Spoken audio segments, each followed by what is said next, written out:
안녕하세요, 여러분. 저는 15년에 걸쳐 평생의 인연을 되찾게 된 40대 후반 남자입니다. 아직도 이 일을 생각하면 가슴이 철렁 내려앉다가 먹먹해지는데요. 신혼여행에서 사라진 아내를 15년 만에 다시 만나게 되면서 제 인생에 겪을 수 있는 모든 일을 이 시간 동안 다 겪은 것 같아요. 여러분도 제 사연을 들으면 정말 현실에서 일어날 수 있는 일인가 싶으실 겁니다. 믿기 힘든 그 이야기 지금부터 털어놔 보겠습니다. 저는 대학 졸업하고 100군데가 넘는 곳에 이력서를 넣었어요. 대기업 입사는 벽이 높았고 중소기업에 입사해 2년차 직원으로 일하던 때였습니다. 그때 회사 워크숍에서 새로 들어온 신입사원들을 보게 됐는데요. 격리로 들어온 김수진이라는 신입이 있었어요. 그녀는 첫인상부터 남달랐습니다. 다른 신입들은 어색해하며 구석에 있었는데 밝게 웃으면서 선배들과도 자연스럽게 대화를 나누더군요. 워크숍 둘째 날 저녁, 회식 자리에서 우연히 수진과 마주 앉게 됐습니다. 선배님, 마케팅팀이시죠? 앞으로 잘 부탁드릴게요. 뭐든 말씀하세요. 그녀가 먼저 인사를 건네왔는데 그 순간 심장이 빨리 뛰기 시작했습니다. 25. 첫사랑이 찾아온 거죠.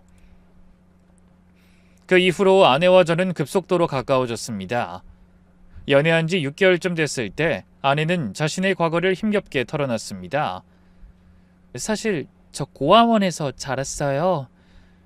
오히려 그런 그녀가 더 애틋하게 느껴졌고 제가 그녀의 가족이 되어주고 싶다는 생각이 들었습니다. 3년의 연애 기간 동안 수진이는 제게 완벽한 여자친구였어요. 다정하고 배려심 깊고 사람 챙기는 마음 씀씀이가 예쁜 사람이었죠. 야, 넌 진짜 복 받았다. 수진 씨 같은 여자 어디서 또 만나겠냐? 얼마 뒤에 우리는 결혼을 하기로 했고 모든 준비는 순조롭게 진행됐습니다. 그런데 결혼식 한 달 전쯤 이상한 일이 하나 있었어요. 예단 준비를 마치고 축하주를 마시던 중 아내가 취기가 올랐는지 미안해, 내 동생 수연아. 나만 행복해지려는 거 아니야. 정말 아니야. 갑자기 슬픈 눈빛을 지으면서 중얼거리는 겁니다. 며칠 후 그 이야기를 다시 꺼냈더니 처음엔 피하려고 하더군요. 수연이가 누구야? 너 고아원에서 자랐다고 했잖아. 가족이 있었어? 아니에요. 헛소리예요. 그날은 너무 취해서. 그러더니 한참을 망설이다가 고백했습니다. 사실 저한테 쌍둥이 동생이 한 명 있어요. 수연이.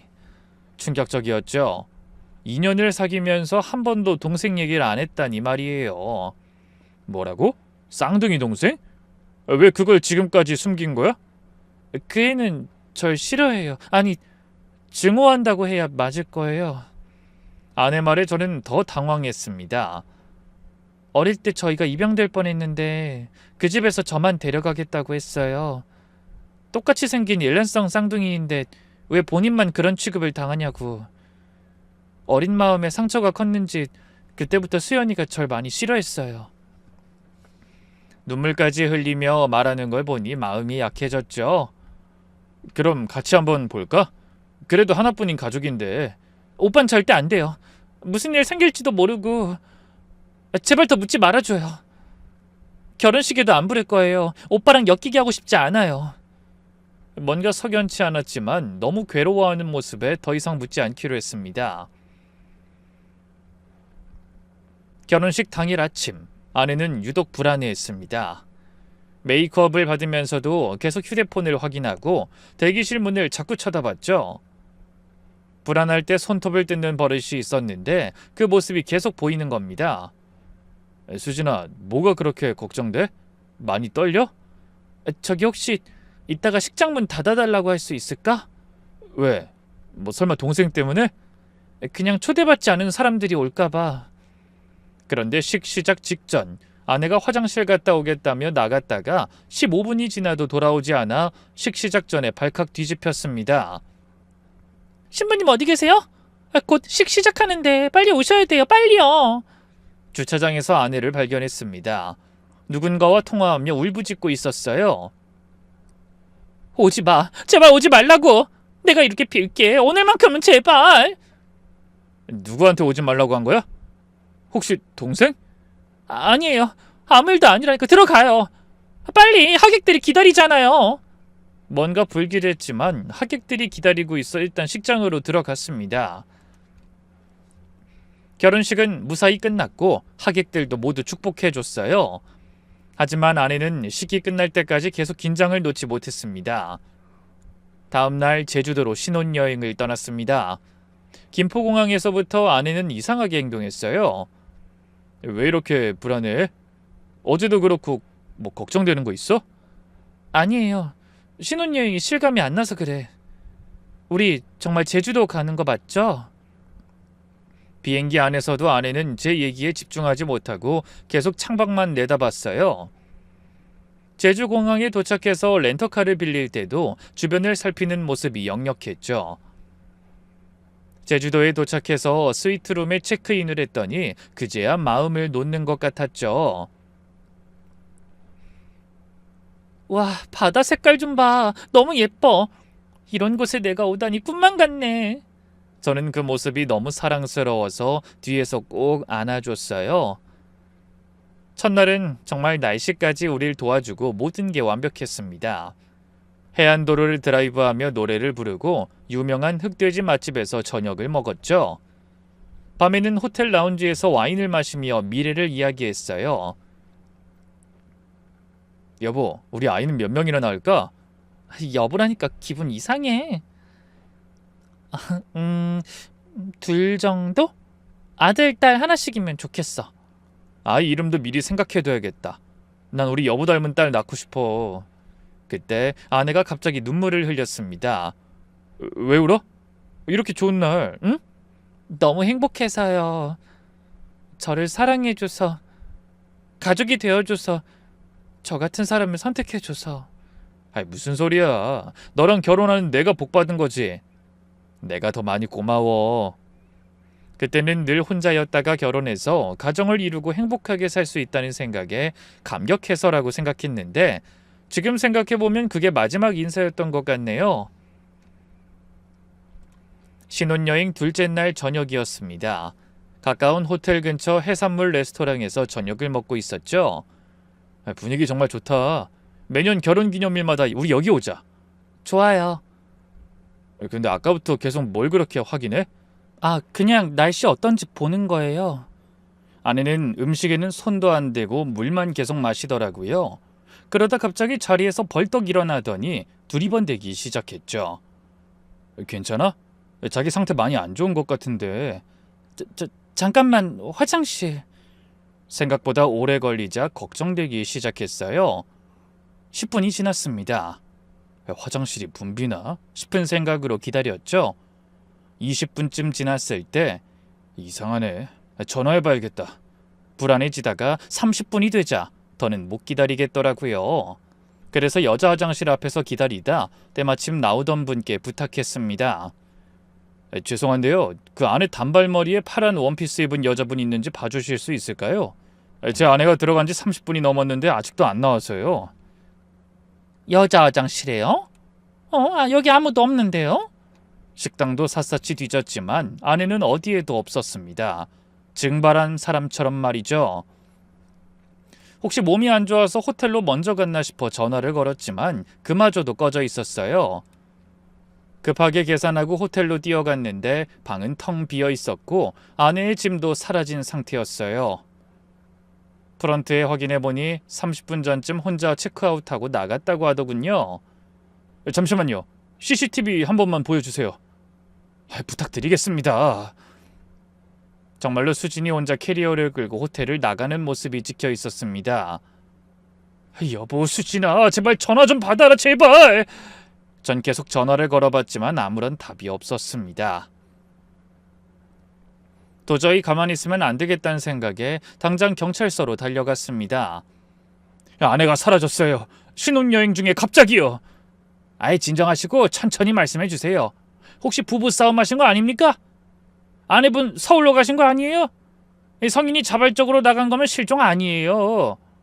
이게 24시간을 지켜봐야 저희도. 미치겠네 진짜. 다시 말해줘요. 신혼여행 중에 아내가 사라졌다고요. 경찰이 도와주지 않자 급해진 저는 나와서 혼자 찾기 시작했습니다. 제일 먼저 공항으로 갔습니다. 혹시 일이 생겨 연락도 못하고 서울로 돌아갔을까 싶어서요. 오늘 저녁 서울행 비행기 탑승객 명단에 김수진 있나요? 제 아내예요. 신혼여행 중에 사라졌다고요. 제발 좀 도와주세요.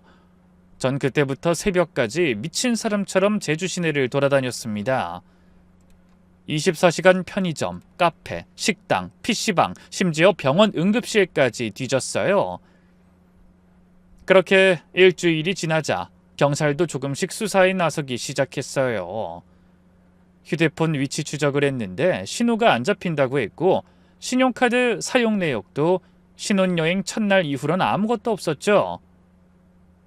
은행 계좌를 확인해 보니 결혼 직전에 300만 원 정도가 인출된 게 전부였습니다. 회사에는 아내가 갑자기 아파서 신혼여행을 연장한다고 거짓말을 했어요.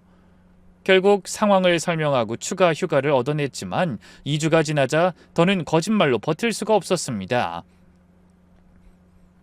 부장님, 사실은 아내가 실종됐습니다. 신혼여행 중에 갑자기 사라졌어요. 경찰도 제대로 안 찾아줘서 저한테 좀 시간이 필요합니다. 그렇게 한 달 동안 제주도를 떠나지 못한 채 전단지까지 만들어 돌렸습니다. 아내를 찾습니다. 김수진 28세 신혼여행 중 실종. 아내의 사진과 제 연락처를 적어 온 동네에 붙였어요. 몇 번 연락이 왔지만 장난 전화가 대부분이었죠. 그리고 밤마다 해안가를 뒤졌습니다. 펜션이나 민박집에도 집요하게 연락을 했고 병원 응급실도 매일 가서 확인했습니다. 최악의 상황을 생각하고 싶진 않았지만 확인은 해야 했으니까요. 다행히 아무 흔적도 없었지만 그게 더 불안했죠. 그때의 심정은 정말 말로 표현할 수가 없네요. 매일 눈을 뜨면 이게 꿈이었으면 좋겠다고 생각했거든요. 결국 아무 성과 없이 서울로 돌아와야 했습니다. 한 달 만에 들어간 신혼집은 지옥 같았어요. 아내의 흔적이 곳곳에 남아 있었거든요. 화장품, 옷장 속 그녀의 옷들, 욕실의 칫솔까지 모든 게 그대로였죠. 마치 아내가 잠깐 외출했다가 곧 돌아올 것처럼요. 회사에 복귀했지만 일이 손에 잡힐 리가 없었습니다. 동료들은 조심스럽게 위로했지만 동정과 의심이 섞여 있음을 느낄 수 있었어요. 이렇게 수근대는 이야기도 제 귀에 들리더군요.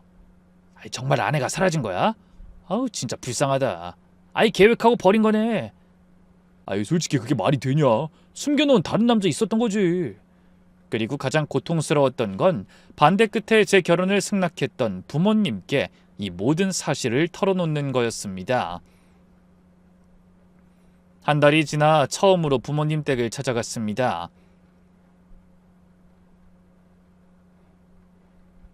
처음부터 이상하다고 했잖아.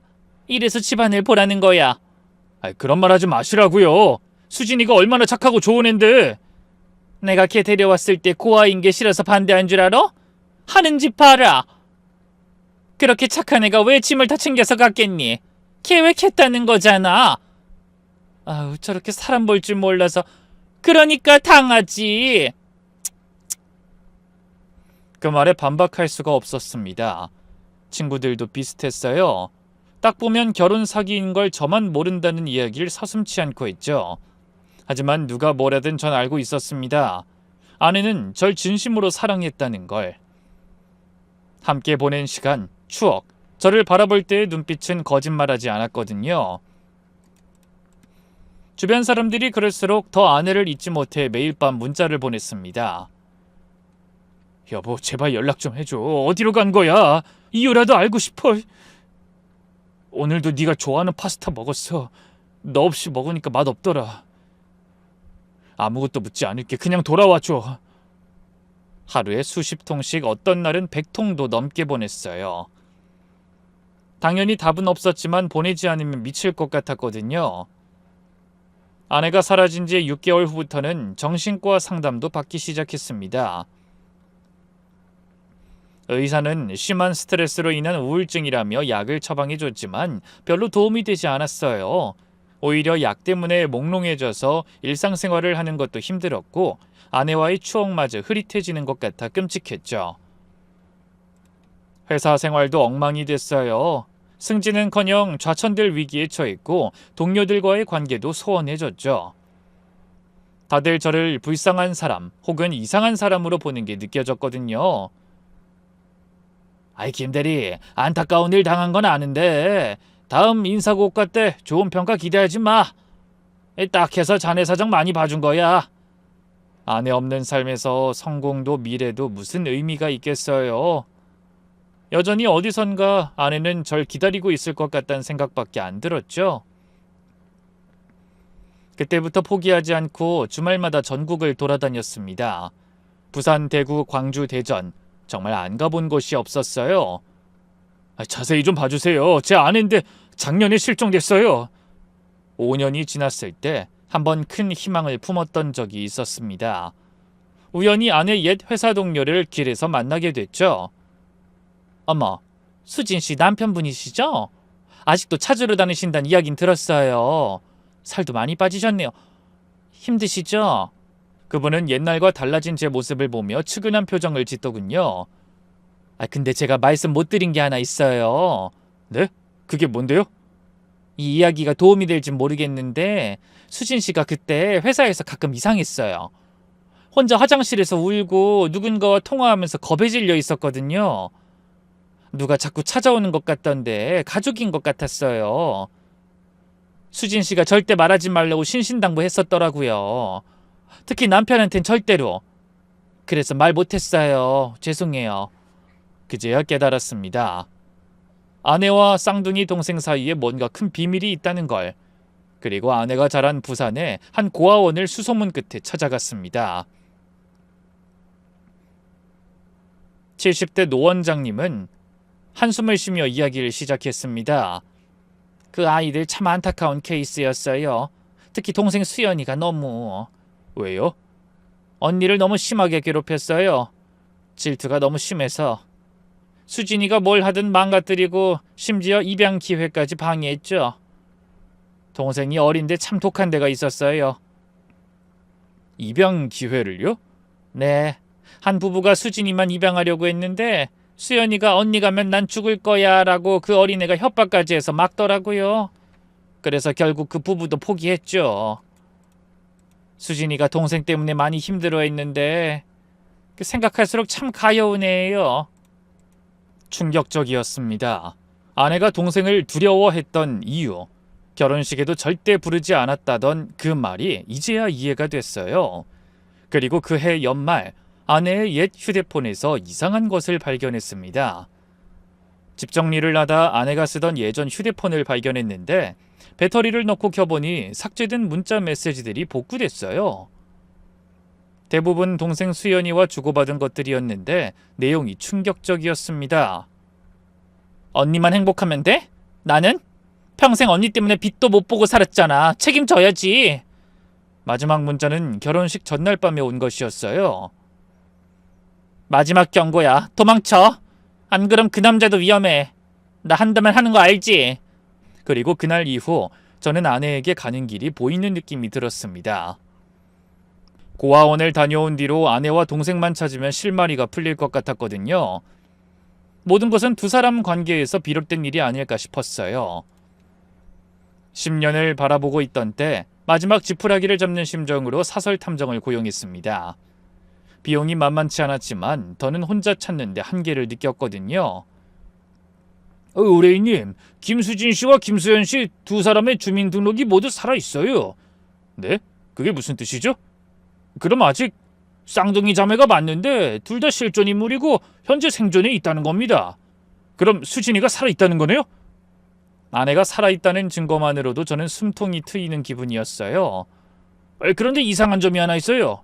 김수현 씨의 신용카드 사용 내역을 보면 최근 몇 년간 전남 지역에서만 사용됐는데 같은 시기에 김수진 씨 명의로도 병원 진료 기록이 있다는 겁니다. 서울에서요. 카드 사용 내역 하나를 들고 전라도의 작은 섬이며 마을까지 뒤지고 다니다 보니 시간이 무섭게도 흘러있더라고요. 13년이라는 세월이 어느새 저도 흰머리에 보잘것없는 아저씨를 만들어 놨더라고요. 그러던 어느 저녁이었습니다. 퇴근 후 편의점에서 산 김밥으로 대충 저녁을 때우고 있었죠. TV에서는 뉴스가 흘러나오고 있었는데 전화벨이 울렸습니다. 061로 시작하는 전남 지역 번호였죠. 저기 혹시 인터넷에 실종자 찾는 글 올리신 분 맞으세요? 잠시만요. 수많은 거짓 제보에 시달렸지만 이번엔 뭔가 달랐어요. 목소리가 진지했거든요. 네, 맞습니다. 맞아요. 누구시죠? 저는 전남 구례 산골마을에 사는 박순자라고 해요. 70 넘은 노인인데 나 그래도 정신은 아직 말짱해요. 장난 전하는 거 아니니까 내 말 잘 들어봐요. 우리 마을에 이상한 여자가 하나 있는데. 할머니는 조심스럽게 말을 이어갔습니다. 10년, 15년쯤 갑자기 여기로 아무 연고도 없는데 이사와서 혼자 살고 있어. 밭농사 좀 짓고 닭 몇 마리 키우면서. 근데 마을 사람들하고는 전혀 왕래가 없어. 저기 그 사람 인상창이가 어떻게 생겼나요? 키가 작고 동그란 얼굴에 보조개도 있고 나이는 40대 초반쯤. 얼굴은 차마니 예쁘장하게 생겼지. 순간 숨이 멎는 것 같았습니다. 우리 손자가 인터넷 잘하는데 실종자 찾는 글이 있다는 거야. 사진 보니까 그 여자랑 똑같이 생겼더라고. 판박이야 아주. 심장이 미친 듯이 뛰었습니다. 하지만 너무 많이 속아서 조심스러웠죠. 근데 좀 이상한 게 있어요. 우리 동네에선 뭐 무당이니 정신이 이상하니 소문이 흉흉하긴 해. 그 여자가 매일 새벽에 집 뒤 창고에 가서 한두 시간씩 있다 나오는데 뭐 본 사람들 말로는 거기서 누구랑 얘기하는 소리가 들린다나? 소름이 돋았습니다. 할머니, 그 마을이 정확히 어딘가요? 구례에서도 한참 들어가야 나와. 버스도 하루에 2번밖에 안 와요. 불러드릴게. 주소를 받아 적으면서 손이 떨렸습니다. 진짜 단서일지도 모른다는 생각이에요. 전화를 끊고도 한참을 멍하니 앉아 있었습니다. 그날 밤은 한숨도 못 잤습니다. 기다려온 순간이 드디어 온 것 같았거든요. 다음 날 아침 일찍 구례로 향하는 버스에 몸을 실었습니다. 구례에서 시외버스를 타고 1시간, 거기서 다시 마을버스로 갈아타고 40분을 더 들어갔습니다. 할머니가 말한 대로 정말 깊은 산골이더군요. 버스에서 내리니 작은 마을이 나타났는데 집이 20채도 안 되는 곳이었죠. 마을 입구 정자에 앉아 계신 할아버지께 앞서 들은 정보를 모아 묻자 바로 알려주더라고요. 그 이상한 여자 15년 동안 아무도 안 찾아왔는데 저기 빨간 지붕 보이지? 거기야. 산길을 10분쯤 올라가니 낡은 농가가 하나 보였습니다. 마당엔 닭 몇 마리가 돌아다니고 있었고 빨랫줄엔 여자 옷들이 걸려 있었죠. 집은 생각보다 커 보였는데 뒷편에 창고 건물도 있었어요. 그때 집 뒤편에서 누군가 나타났습니다. 순간 다리에 힘이 풀렸어요. 제 아내가 그곳에 있었어요. 머리는 전보다 더 길었고 얼굴엔 주름도 생겼지만 분명 제 아내였습니다. 수진아! 목소리가 떨렸습니다. 그녀도 깜짝 놀라며 돌아봤어요. 우리 둘이 눈이 마주친 순간 전 그녀 눈에서 공포를 봤죠. 기쁨도 그리움도 아닌 그야말로 봐선 안 될 걸 본 사람의 공포였습니다. 누구세요? 여기 어떻게 오셨어요? 그녀가 뒷걸음질 치더니 가까이 다가가려 하자 소리쳤습니다. 오지 마세요. 전 수진이 아니에요. 수연이에요. 김수연. 그 말에 멈춰섰어요. 수연? 쌍둥이 동생 이름이었죠. 이렇게 똑같은데 수진이랑... 아니에요. 전 수진 언니 동생이에요. 쌍둥이 동생 수연이라고요. 그럼 수진이는요? 그 사람 지금 어디 있어요? 그녀는 대답 대신 집 안으로 뛰어들어갔습니다. 문을 쾅 닫는 소리가 들렸죠. 전 멍하니 서 있다가 문을 두드렸어요. 수진아, 아니 수연씨, 잠깐만 얘기 좀 해요. 제발. 한참을 두드린 끝에 그녀가 문을 열었습니다. 얼굴은 창백했고 손은 떨고 있었죠. 정말 언니 남편이세요? 네, 맞아요. 14년 전에 신혼여행 중에 헤어진...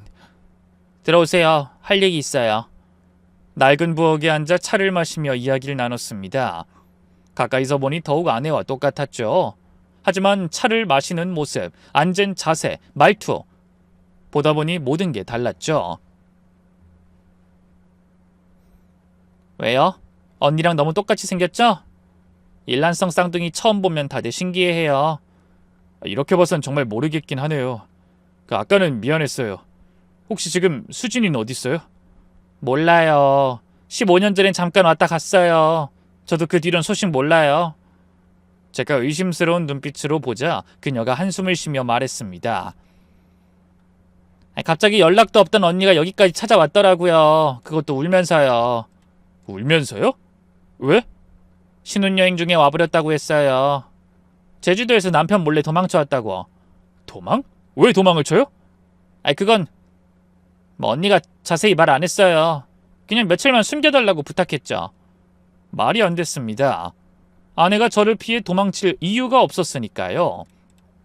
일주일 정도 있다 떠났어요. 남편한테 돌아가야 한다면서. 그래서 잘 간 줄 알았는데. 그럼 왜 안 돌아온 건데요? 연락 한 번 없었어요. 갑자기 사라진 후로. 그건 저도 모르죠. 그 후로 연락이 끊겼거든요. 언니랑 완전 남남처럼 살았어요. 그러니까 결혼식에도 초대를 안 했겠죠? 형부란 사람 소개도 안 해주고. 그 말을 할 땐 날카로운 느낌이었죠. 그녀는 찻잔을 내려놓고 창밖을 바라봤습니다. 사실 어릴 때부터 언니랑 사이가 안 좋았어요. 고아원에서도 늘 비교만 당했죠. 언니는 착하고 공부도 잘했는데 전 그렇지 못했거든요. 언니하고만 있으면 항상 제 인생이 2등이 되는 것 같았어요. 근데 2명 중에 2등이면 꼴찌잖아요. 짜증나게.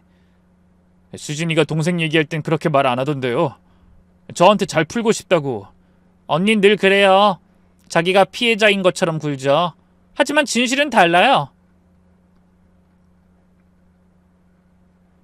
그녀의 목소리에 오래된 원망이 묻어났습니다. 언니가 여기 있을 때 뭐라고 했어요? 혹시 저에 대한 이야기라도. 형부가 정말 좋은 사람이라고는 했어요. 너무 좋아서 자기가 미안하다나? 모르겠어요. 뭐 계속 나 같은 사람한텐 과분하다고 중얼거렸어요. 그리고 뭐 자기하고는 잘 안 맞는 것 같다고는 했어요. 언니가 열등감이 좀 많거든요, 원래. 이상한 말이었죠. 그렇게 행복하다고 웃던 사람이 그런 이야기를 할 리가 없었어요. 멀리까지 간 김에 며칠 동안 그녀를 설득해 함께 시간을 보냈습니다. 계속 관찰하면서 이상한 점들을 발견해내야 했으니까요. 창고에도 접근이 필요했죠.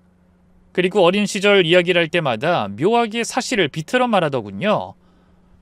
언니가 어릴 때부터 절 괴롭혔어요. 머리도 막 당기고 제가 뭘 하든 시기하고 방해했죠. 뭐? 고아원 원장님은 네가 수진이를... 원장님이 뭘 알겠어요. 언니는 남들 앞에선 천사였으니까. 뒤에선 달랐다고요.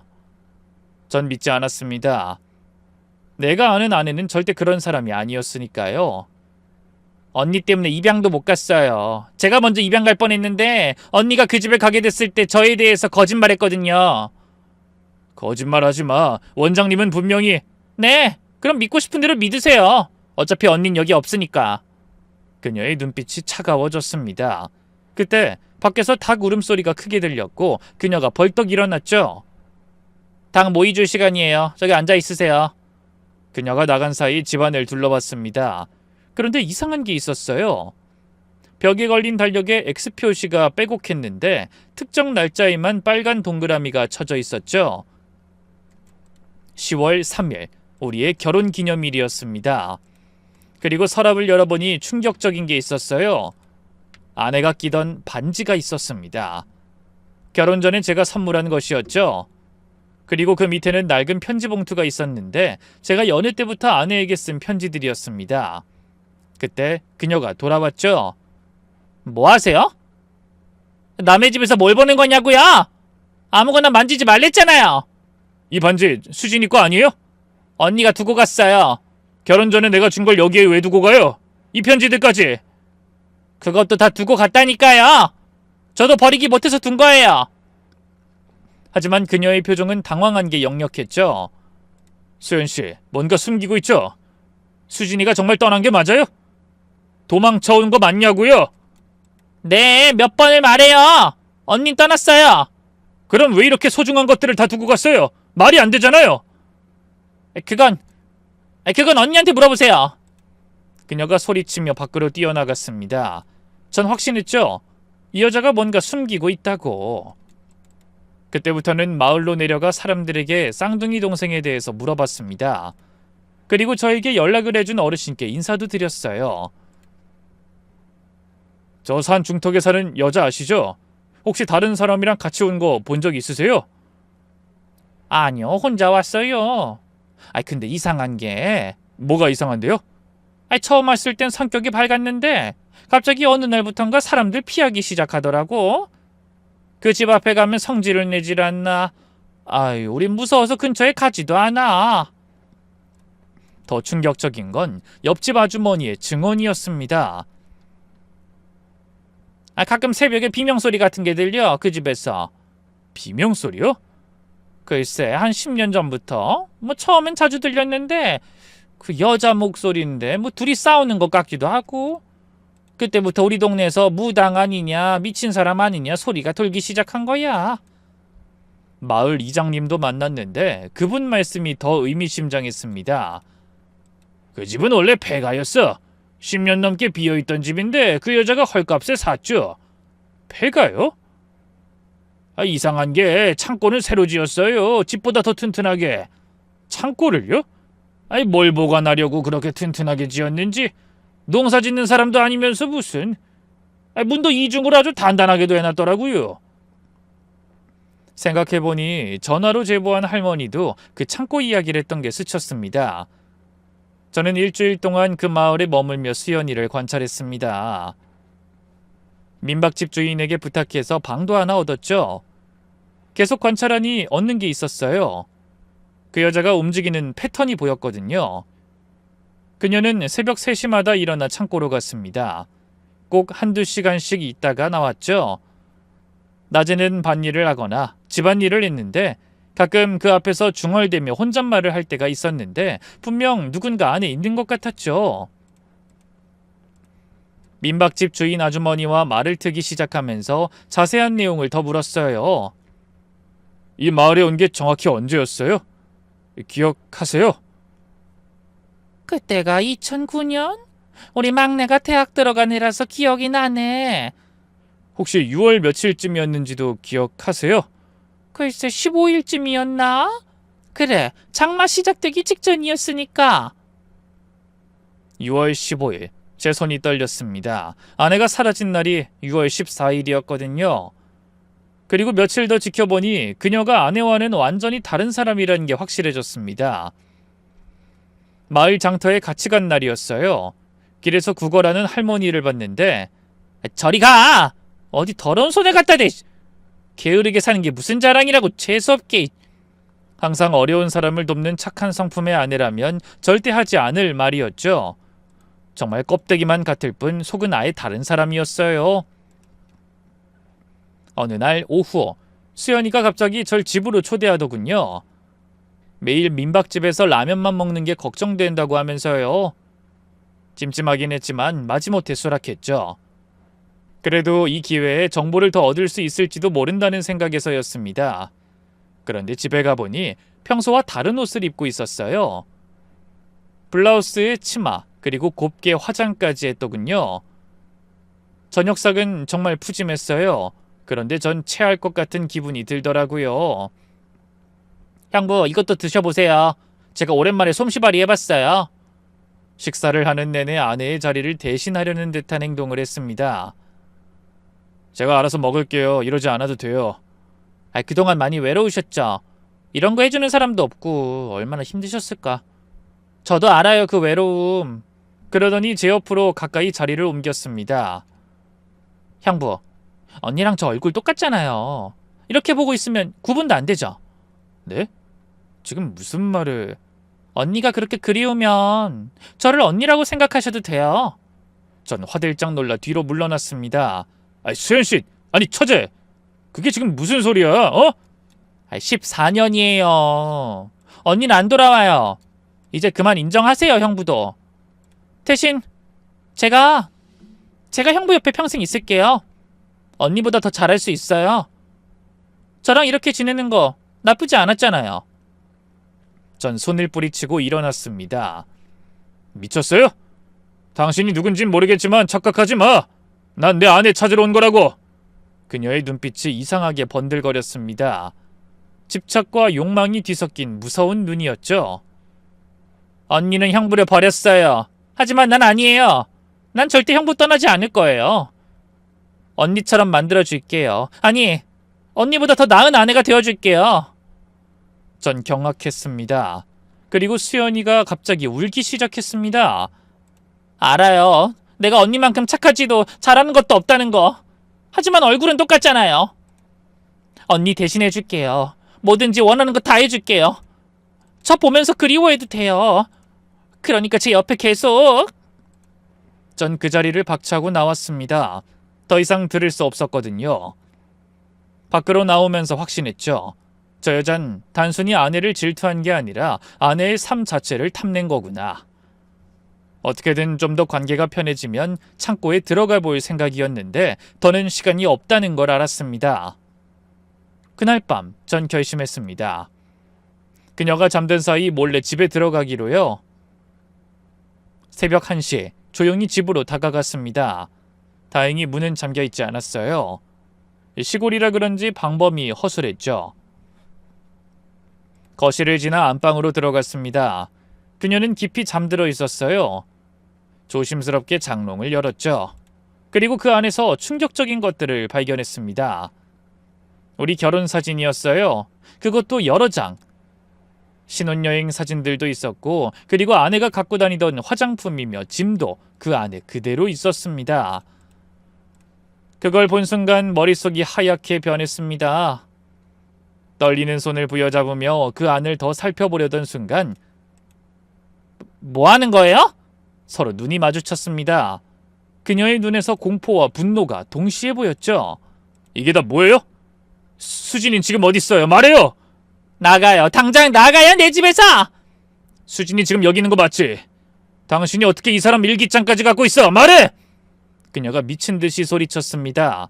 아니라고. 언니 없다고! 죽었는지 살았는지 나도 모른다잖아! 하지만 전 믿지 않았습니다. 그날 이후 그녀는 저를 극도로 경계했습니다. 하지만 전 포기할 수 없었죠. 그리고 드디어 저에게 기회가 왔습니다. 새벽 3시 그녀가 평소처럼 창고로 향했죠. 이번엔 뭔가 들고 갔는데 음식 같았어요. 그 뒤를 조심스럽게 따라갔습니다. 창고는 집에서 50m쯤 떨어진 곳에 있었는데 듣던 대로 정말 튼튼해 보였어요. 철문에 자물쇠가 2개나 걸려 있었죠. 익숙하게 자물쇠를 열고 안으로 들어갔습니다. 닫히기 전에 안을 힐끗 봤는데 어둠 속에서 뭔가 움직이는 게 보였어요. 분명히 그건 사람의 형체 같았습니다. 밥 가져왔으니까 먹어 빨리. 살고 싶으면 뭐든 쳐 먹으라고 그냥. 대답은 없었습니다. 그녀만 혼자 계속 말했죠. 지겹다 진짜. 이제 그만해도 되잖아. 응? 왜 사람들은 너를 못 잊어서 저러는 거야? 이상하잖아. 난 이렇게 여기 오래 살아도 찾아오는 사람 한 명 없는데 너나 나나 똑같은 고하고 똑같은 얼굴에. 이러니까 널 싫어할 수밖에 없지. 그리고 서러운 울음소리가 들렸습니다. 언니 혼자 모든 걸 가졌잖아. 사랑도 행복도. 나한텐 아무것도 없었는데. 순간 발을 잘못 디뎌 나뭇가지를 밟았습니다. 딱 하는 소리에 그녀가 밖으로 나왔죠. 누구야? 누구냐고! 전 숨을 죽이고 나무 뒤로 숨었습니다. 다행히 그녀는 저를 발견하지 못했어요. 그녀가 다시 창고로 들어갔습니다. 30분쯤 지나서 나왔는데 빈 그릇을 들고 있었죠. 다음 날, 전 사설 탐정에게 다급히 전화를 걸었습니다. 창고 사진 좀 찍어주세요. 그리고 이 여자가 없을 때 안을 확인해야 해요. 위험할 수 있습니다. 경찰에 신고하시는 게 아주 확실하지 않아요. 일단 확인부터 하고 싶어요. 한 번 더 도와주세요. 네? 사흘 후 탐정이 보낸 사진을 받았습니다. 멀리서 찍은 사진이었지만 한 가지 확실한 게 있었어요. 창고 작은 창문 너머로 흰옷을 입은 사람의 그림자가 보였습니다. 그리고 그 옆에 찍힌 사진 한 장, 창고 뒤편 바닥에 놓인 빈 그릇들. 이제 확신했습니다. 그 창고 안에 누군가 있다. 그리고 어쩌면 그게 아내일 수도 있다는 사실을요. 그리고 탐정이 마지막으로 보낸 메시지가 있었어요. 오늘 밤 그 여자가 읍내병원에 간답니다. 정기검진이라고 하네요. 2-3시간은 걸릴 겁니다. 그때를 노리시면 될 것 같아요. 오늘 밤이 기회였습니다. 그토록 그리워하던 아내를 만날지도 모르는 날이었죠. 밤 9시, 저는 준비한 도구들을 들고 조심스럽게 창고로 향했습니다. 달빛도 없는 캄캄한 밤이었죠. 손전등은 최대한 아껴가며 길을 찾았어요. 발걸음 하나하나가 천근만근이었습니다. 창고 앞에 도착하니 심장이 미친 듯이 뛰었어요. 10년이 넘게 찾아 헤맨 아내가 정말 이 안에 있을지, 또 다른 실망이 기다리고 있을까 손이 떨려 볼트 커터를 제대로 잡기도 힘들었죠. 자물쇠는 2개였는데 하나는 일반 자물쇠고 다른 하나는 번호 자물쇠였습니다. 볼트 커터로 일반 자물쇠를 끊는 데만도 10분이 걸렸어요.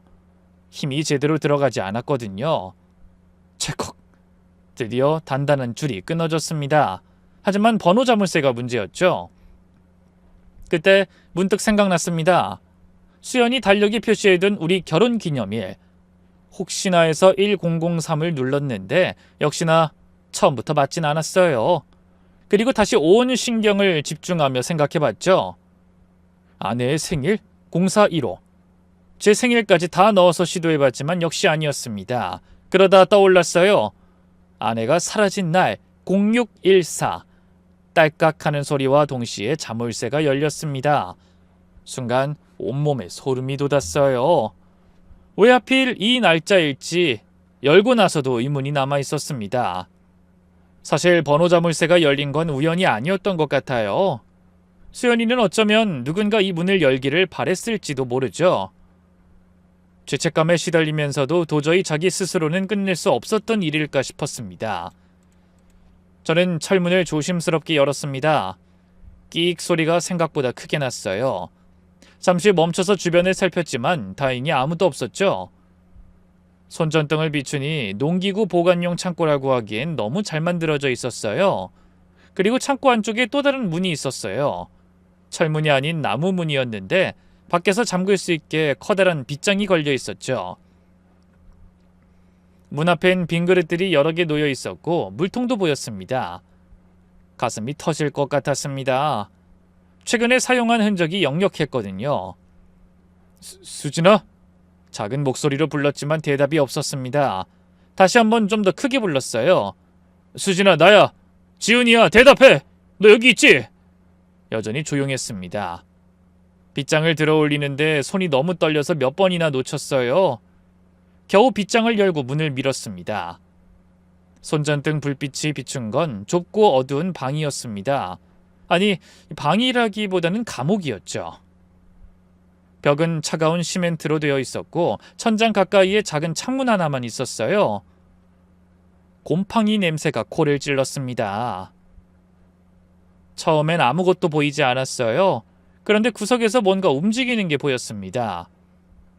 수진아! 수진아! 그 사람이 천천히 고개를 들었습니다. 긴 머리가 얼굴을 가리고 있었지만 손정든 불빛에 드러난 얼굴이 보였죠. 지훈 오빠? 15년 만에 듣는 아내의 목소리였습니다. 너무 쉬고 갈라진 목소리라 처음엔 알아듣기 힘들었어요. 하지만 분명 제 아내 수진이었습니다. 전 그 자리에 그대로 무너져 내렸습니다. 다리에 힘이 풀려서 주저앉았어요. 그리고 어둠 속에서도 느껴지는 아내의 몰골에 눈물이 폭포처럼 쏟아졌죠. 수진아, 정말 너야? 살아있었구나, 살아있었어. 어떻게 여기에... 아내의 모습은 차마 말로 표현하기 힘들었습니다. 한때 53kg였던 아내는 이제 30kg도 안 되어 보였어요. 뼈에 가죽만 붙어있는 수준이었죠. 헝클어진 머리는 허리까지 내려왔고 얼굴은 해골처럼 패여 있었습니다. 하지만 그 모든 것보다 더 마음 아픈 건 그녀의 눈이었어요. 한때 생기와 희망으로 가득했던 그 눈이 이제는 텅 비어 있었습니다. 이곳에서 동생에게 묶여보낸 15년이란 세월이 그녀에게서 모든 걸 앗아간 것 같았죠. 아내는 떨리는 손을 뻗어 허공을 더듬었습니다. 마치 제가 환상인지 확인하려는 것처럼요. 정말 오빠가 나 데리러 온 거야? 꿈 아니지? 전 기어가서 그녀를 안았습니다. 너무 가벼웠어요. 뼈만 남은 몸이 제품에 안겼을 때 전 소리내어 울었습니다. 미안해. 더 빨리 찾았어야 했는데 내가 너무 오래 걸렸어. 아내도 함께 울고 있었어요. 포기했었어. 이제 아무도 안 올 줄 알았는데 매일 기도했어. 죽기 전에 당신 얼굴 한 번만 더 보게 해달라고. 우리 남편 내가 인사도 못하고 와서. 아내의 손목과 발목엔 쇠사슬 자국이 선명했습니다. 오랫동안 묶여있었던 흔적이었죠. 피부는 창백하다 못해 투명해 보였고 온몸에 상처와 멍자국이 가득했어요. 여보, 이제 나가자. 나 왔으니까 됐어. 병원부터 가야 해. 당장 나가자. 아내를 부축해서 일으키려 했지만 그녀는 제대로 서지도 못했습니다. 이 안에서 몇 걸음 제대로 걸어보지도 못했으니 근육이 다 빠진 거였죠. 못 걷겠어. 다리가 하나도 안 움직여. 전 아내를 안아들었습니다. 너무 가벼워서 더 마음이 아팠어요. 5살 아이보다도 가벼웠으니까요. 창고를 나와 집으로 향하면서도 아내는 계속 두려워했습니다. 수연이가 올 거야. 또 잡힐 거야. 무슨 짓 할지 몰라. 괜찮아. 수연이 병원 갔어. 절대 안 잡혀. 내가 지킬게. 집에 들어가 불을 켜자 아내의 상태가 더욱 여실히 드러났습니다. 누군가의 증오 때문에 고생한 세월이 그녀에게 얼마나 잔인했는지 적나라하게 보였죠. 하지만 그 모든 것에도 불구하고 그녀는 여전히 제 아내였습니다. 그 선한 눈빛, 작은 손짓 하나하나가 제가 기억하는 아내였죠. 물을 가져다 주니 떨리는 손으로 받아 마셨습니다. 한 모금 마시고는 기침을 했어요. 천천히 마셔. 시간 많으니까. 수연이 오빠랑 만나면 안 돼. 오빠까지 나 때문에 얼른 가. 또 눈물이 났어요. 그 와중에도 저부터 걱정하는 모습이 여전했으니까요. 근데 어떻게 날 찾은 거야? 포기한 적 없어. 단 하루도 매일 너만 찾아다녔어. 너 만나려고 안 가본 데가 없다 정말. 그래도 이렇게 만났으니까 됐어. 네가 나 기다리고 있을 줄 알았거든. 그렇게 떠날 사람 아니라는 걸 난 믿었어. 아내가 믿기지 않는다는 표정으로 절 봤습니다. 지금까지 날 찾아다녔다고? 계속? 당연하지. 넌 내 아내잖아. 죽을 때까지 찾을 생각이었어. 그때서야 아내의 텅 빈 눈에 무언가 빛이 돌아왔습니다. 희망이었을까요? 안도였을까요? 고마워. 포기하지 않아줘서. 난 매일 미안했어. 말없이 떠나서. 아내는 조금씩 그날의 이야기를 시작했습니다. 대학 때 사귄 선배가 있었어. 좋은 사람이었는데 어느 날 갑자기 연락이 끊겼어. 나중에 알고 보니 그 선배 회사에 이상한 소문을 퍼뜨렸대. 결국 선배는 회사를 그만두고 지방으로 내려갔어. 그때부터 무서워졌어. 수연이가 진짜로 무슨 짓이든 할 수 있구나. 아내가 몸을 떨었어요. 그 기억이 여전히 고통스러운 모양이었죠. 아내의 고백은 계속됐습니다. 15년 동안 쌓인 이야기들이 본물처럼 터져나왔죠. 결혼 준비하면서 수연이가 더 이상해졌어. 언니만 행복할 순 없어. 나도 책임져야지. 이런 말을 하고 결혼식 날 아침에 사진을 보냈어. 당신이 출근하는 모습, 부모님 댁 다 찍어놨더라고. 지금 포기하고 나오지 않으면 자기가 무슨 짓 할지 모르겠다고. 소름이 돋았습니다. 그때 아내가 그렇게 불안해했던 이유가 이거였구나. 신혼여행 때도 계속 문자가 왔어. 잘 놀고 있네. 넌 웃고 있구나. 아기 낳을 생각 마. 난 당신하고 너무 행복한 미래를 그리고 있는데 수연이 문자를 보면 절대 그럴 수 없을 것 같다는 생각이 들더라고. 정말로 무서웠어. 수연이는 진짜로 할 애거든. 어릴 때도. 아내가 말을 멈췄습니다. 너무 끔찍한 기억인 모양이었어요. 고아원에서 고양이를 키웠는데 내가 그 고양이 정말 예뻐했거든. 근데 어느 날 죽어 있었어. 수연이가 웃으면서 말하더라고. 이제 언닌 나만 봐야지 하면서. 끔찍했습니다. 그런 동생과 평생을 함께 해야 했던 아내의 고통이 어땠을지 상상이 안 됐죠. 여기 와서 처음엔 잘해줬어. 같이 살자고, 여기서 조용히 지내자고. 나도 그게 최선이라고 생각했어. 당신은 안전하고 수연이도 만족하면 무슨 일은 안 생길 것 같아서. 그때가 떠오르는지 울기 시작했습니다. 일주일 뒤에 그러는 거야. 날 용서할 수가 없다고. 자기 버리고 혼자 좋은 사람 만나서 떠날 생각한 게 용서가 안 된대. 그러면서 이 창고에 가두기 시작한 거야. 언니가 행복했던 만큼 여기 있어라면서.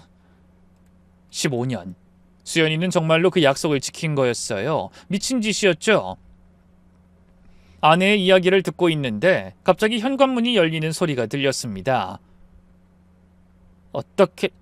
어떻게 찾은 거야? 언니가 왜 나와 있어?